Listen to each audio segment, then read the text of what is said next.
You've been through this moment. Maybe you didn't even realize it was happening until right now. You're sitting next to them. The room is quiet. Not the peaceful kind of quiet, but the kind that hums with everything that isn't being said. You just told them something that mattered to you. Something real.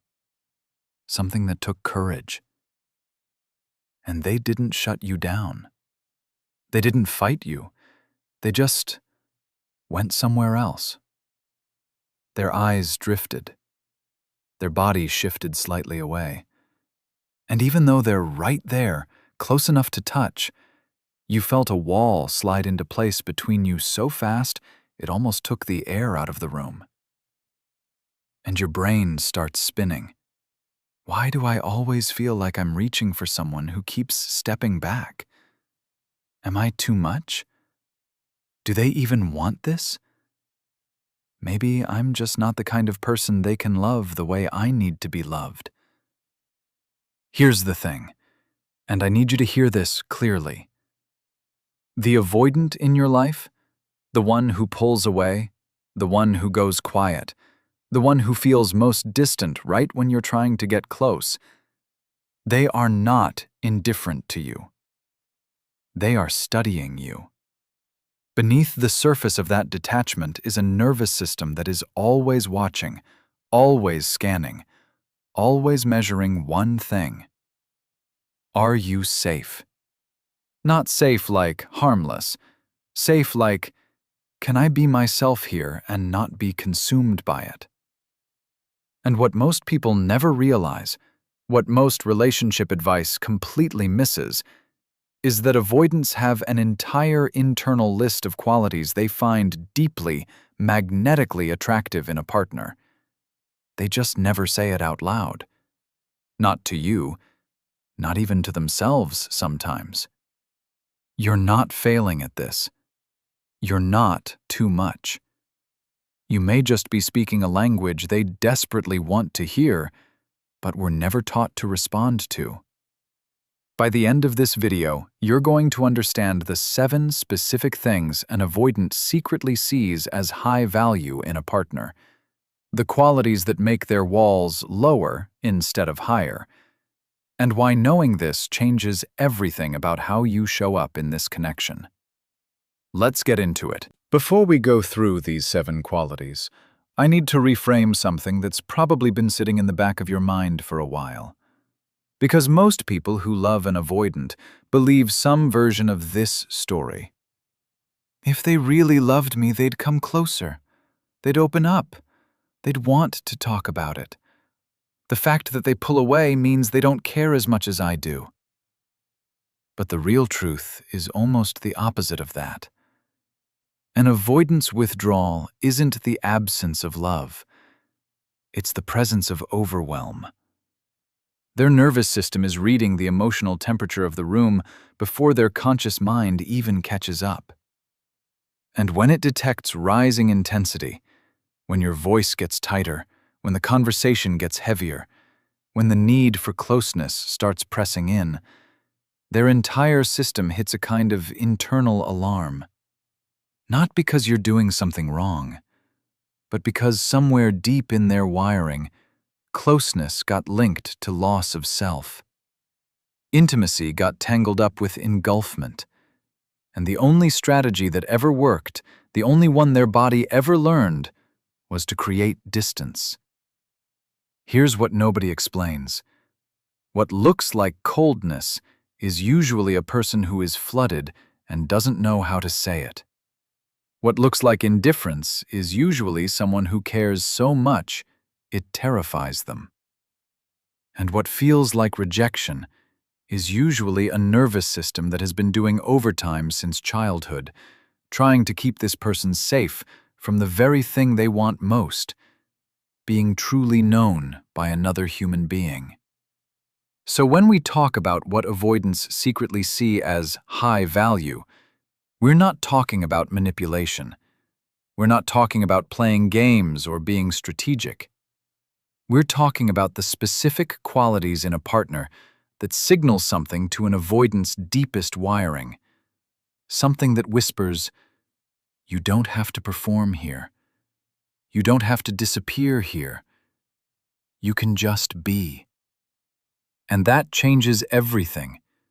Because once you understand what actually lowers an avoidance walls, not what the internet tells you, but what their attachment system is actually scanning for, every single one of these 7 points will feel like a natural next step. Point number 1. The steady one. Emotional self-regulation that doesn't demand theirs. Most couples fall into a pattern around emotional regulation that looks like this. One partner feels something big, expresses it with intensity, and then unconsciously expects the other person to match that intensity, absorb it, or fix it immediately. And for most people, that's just how emotional connection works. But for an avoidant, that cycle is a 5-alarm fire inside their nervous system. Here's the deeper truth. An avoidant isn't scared of your emotions. They're scared of what your emotions might require from them. Because somewhere in their history, someone else's emotional state became their responsibility, and they couldn't handle it then. And the echo of that overwhelm lives in their body now. So when you fall apart and look to them to hold you together, their system doesn't read it as intimacy. It reads it as a demand they are going to fail at. And that's when the walls go up. Here's what the disconnecting version looks like. You come home after a terrible day. You're in tears. You say, "I just need you right now." And they freeze. They hand you a glass of water. They say, "What do you want me to do about it?" And you feel more alone than if you'd been by yourself. Now here's the connecting version. Same terrible day, same tears. But this time, after a few minutes, you take a breath. You wipe your eyes. You say, "I'm having a rough one. I don't need you to fix it. I just wanted to be near you for a minute." And something shifts behind their eyes. Something softens. Because what you just communicated wasn't "save me." It was, "I'm okay. I just choose you." And when you do that, when you show an avoidant that your emotional world doesn't collapse without their constant intervention, something remarkable happens. They stop bracing.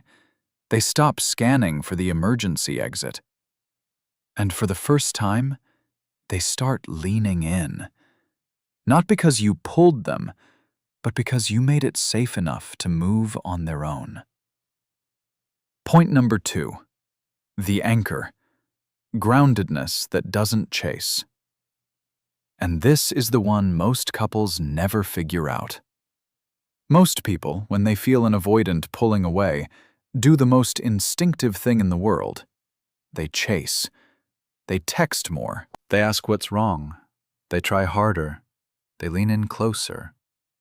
And every single inch of that pursuit, even when it comes from love, registers in the avoidance nervous system as pressure, as proof that this person needs too much, as evidence that the walls should go higher. But here's what's actually happening beneath the surface. The avoidant is watching what you do when they step back. Not consciously, not strategically, but their system is running a test it doesn't even know it's administering. If I pull away, do you collapse? Do you spiral? Do you flood me with messages that all say, "Come back"? Or, and this is the part that rewires everything, do you hold your ground? The disconnecting version, they go quiet for a day. You send 4 texts, leave a voicemail, post something vaguely about them on your story. Inside their head, the quiet thought forming is, "I can't even breathe without it becoming a crisis." The connecting version, they go quiet for a day. You notice, you feel the pull to chase, but you don't. You go to the gym, you call a friend, You live your life. And when they come back around, because they almost always do, you're calm. You're warm. You say, "Hey, missed you. How are you doing?" And something in them registers. She didn't disappear. She didn't punish me. She was just there. Solid. That's the shift that turns a relationship from a cycle of pursuit and withdrawal into something that actually feels like home to an avoidant. Not because you played it cool, but because you were genuinely rooted in yourself. And that rootedness is the most magnetic thing an avoidant has ever felt. Point number 3, the full cup, a life that doesn't orbit the relationship. Here's the part no one talks about. Most people in relationships gradually, without realizing it, begin to shrink their world down to the size of the relationship itself. Their hobbies fade, their friendships thin out, their sense of identity starts merging with us until there's not much me left. And for most attachment styles, that feels like closeness, like commitment, like love. For an avoidant, it feels like a trap closing. The deeper truth here is rooted in something avoidants rarely have language for. They are not just attracted to independence in a partner. They are relieved by it, because an avoidant's deepest fear is that loving someone means losing themselves. That to be in a relationship means to be consumed by it. So when they look at their partner and see someone whose entire emotional world revolves around them, their system doesn't register devotion. It registers danger. It reads, "If I leave, this person has nothing, which means I can never leave, which means I'm trapped." The disconnecting version: you cancel plans with friends because they might want to hang out. You stop going to the studio. You wait for them to be free before you decide what to do with your evening.